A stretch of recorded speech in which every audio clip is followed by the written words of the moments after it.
Le méthane est un gaz à effet de serre, hein. C'est le troisième plus important gaz à effet de serre à contribuer au réchauffement de la planète, après la vapeur d'eau, le dioxyde de carbone. Alors, vous croyez là dans une rubrique chimie? Pas du tout. On va bien parler d'impact sur la planète, car ce changement climatique a des conséquences directes sur l'environnement, fonte des glaciers, élévation du niveau de la mer.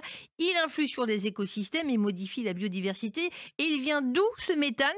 Figurez-vous que l'industrie des bovins, des vaches laitières, on en parlait il y a un instant, est l'un des contributeurs aux gaz à effet de serre dans le monde.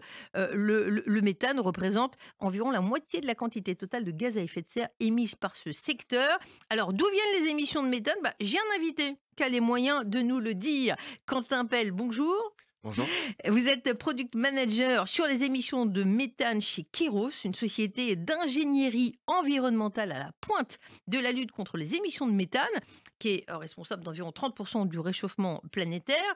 Vous nous parlez un petit peu de Keros, une société fondée en 2016, née d'un constat d'échec collectif pour enrayer le changement climatique, hein. Vous utilisez des satellites. Qu'est-ce que vous faites exactement? C'est ça, tout à fait. Donc à Kairos, nous utilisons l'imagerie satellitaire pour observer ce qui se passe sur Terre et apporter de la donnée actionnable aux preneurs de décision de ce monde, donc les gouvernements, les institutions financières et les opérateurs.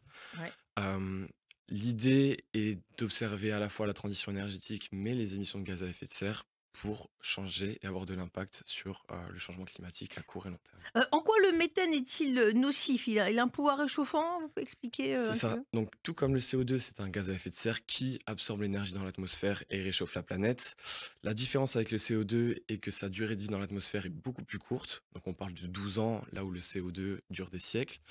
Et son pouvoir réchauffant est plus de 80 fois supérieur à celui de CO2. Donc, réduire les émissions de méthane à court terme permettrait d'enrayer le changement climatique rapidement. Alors le satellite, comment il fonctionne? Il détecte quoi? Il récupère quoi?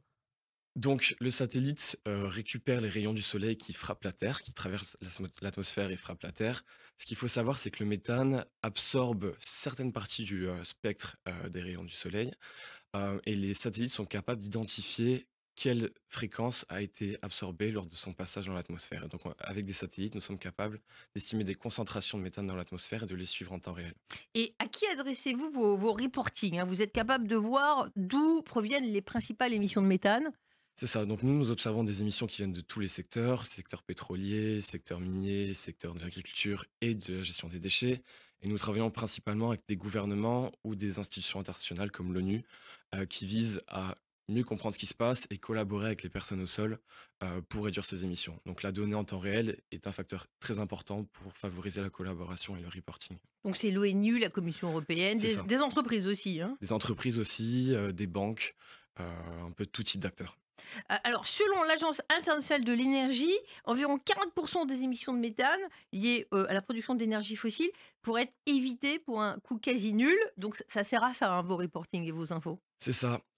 L'idée est de repérer d'où viennent ces émissions pour pouvoir ensuite avoir des actions et des stratégies qui permettent de les réduire.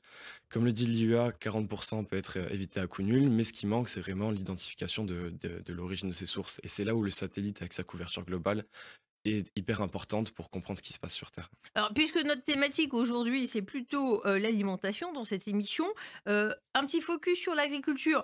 Vous aviez l'air de dire, en préparant cette émission, que ce sont plutôt des bons élèves quand on regarde, le reporting. C'est ça. Alors, d'après les chiffres officiels qui sont très bien faits, on considère que l'agriculture est responsable pour 40 des émissions de méthane. Nous, ce que l'on peut observer par satellite, c'est que ce chiffre est relativement bas en termes de volume absolu, mais que l'industrie pétrolière, en termes de reporting, hem, est 10 fois au-dessus que ce qui est rapporté dans le chiffre réel d'après nos Il y a un mesures. sous-reporting dans l'industrie pétrochimique, hein, Il y c'est a ça? un sous-reporting qui, empêche de prioriser les actions sur le secteur pétrolier, parce que justement dans les chiffres, on considère que l'agriculture est une partie assez importante de ces émissions. On a parlé dans la première partie de l'émission de toutes les vertus effectivement de l'alimentation, liée aux bovins, elle est utile, la filière, en prend soin, mais il y a cette pollution du bétail, quand on parle du méthane. Les filières s'en inquiètent. Est-ce que vous pouvez nous parler de groupes, qui ont des objectifs, dans le domaine de neutralité carbone et qui intègrent cette dimension méthane? Donc ce qui est très bien dans le secteur de l'agriculture, c'est que les grands groupes, s'emparent de ce problème. Je sais que notamment que Danone est un leader dans les efforts pour réduire leurs émissions de méthane. Ils Oui, sont engagés à réduire ces émissions de 30 d'ici 2030, d'ici tout à fait. 2030 Ouais. et pour l'instant explorent les solutions qui peuvent les permettre d'accéder à cet engagement-là.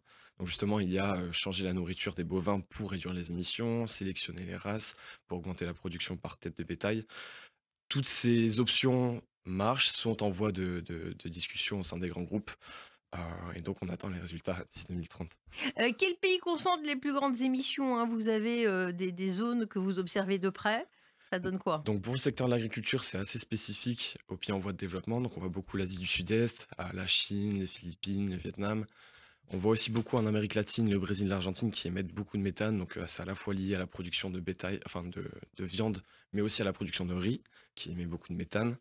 Et pour les secteurs de l'énergie fossile, on a les États-Unis qui sortent en grand champion en la matière, suivi par la Russie et des pays du Moyen-Orient comme le Turkménistan, par exemple. Et quelles, applications sont possibles? Quelles conséquences? Une fois que la filière, saura, où le bas blesse, on peut changer l'alimentation, du bétail? Enfin, qu'est-ce qui se passe? Quelles sont les mesures possibles? Donc ce qui est bien dans les grands groupes, c'est qu'il y a énormément de traçabilité, donc de la bête dans la ferme jusqu'à la viande qui est dans les supermarchés. Et donc on est capable de suivre quelle viande, quelle bête est la moins intense en termes d'émissions de méthane. Donc on est capable de tracer, d'avoir des stratégies au niveau du groupe qui sont implémentables et qui permettent de prioriser les actions à court terme et à long terme. Et ça, c'est fait grâce à la donnée que nous, à Keros, nous pouvons fournir, par exemple. Donc globalement, on revient sur Kairos. Depuis 2019, vous avez détecté, 10 000 événements de concentration de méthane dans le monde, hein, des États-Unis à l'Inde, en passant par l'Algérie. C'est ça. Donc, nous avons commencé en 2019 à détecter ces émissions de méthane avec un seul satellite de l'Agence spatiale européenne. Maintenant, nous utilisons plus de 10 constellations différentes, ce qui permet d'observer de plus en plus d'événements. Et là, on se situe à environ 3 à 4 000 fuites, enfin événements d'émissions par année qui sont observés avec nos satellites. Eh bien, merci beaucoup, Quentin, Fenel, de nous avoir expliqué, Quentin Pell, comment votre, société, fonctionne avec les satellites. Vous aidez, ces filières à s'améliorer et grâce à une information extrêmement transparente et précise. Un petit mot du Global Methane Pledge, ça peut nous aider à obtenir quelle amélioration? Quel objectif, Alors, résultat? c'est une initiative internationale de la plupart des pays qui se sont engagés, donc plus de 150 pays se sont engagés à réduire leurs émissions aussi de 30% d'ici 2030. Et c'est un des plus grands leviers au niveau politique et gouvernemental pour favoriser des actions de la part de l'industrie. Et donc, nous avons sorti une étude qui montre que pour l'instant, nous ne sommes pas en très bonne voie, la courbe n'est pas décroissante, mais on y arrive parce que les régulations, notamment en Europe et aux États-Unis, vont favoriser une baisse des émissions. Eh bien, merci beaucoup de nous avoir éclairé sur cette observation de la Terre à travers le prisme du méthane. On est parti de la viande, de l'alimentation, ça nous concerne tous. On est monté avec vous dans les satellites, toujours plus haut pour essayer de régler, d'améliorer cette lutte contre le changement climatique pour une planète plus durable. Voilà, on s'est vraiment rapproché de Dieu avec vous. On ne peut pas monter plus haut. Merci à vous de nous avoir suivis. Je vous rappelle, l'impact, c'est à la portée de tous. Merci de votre attention.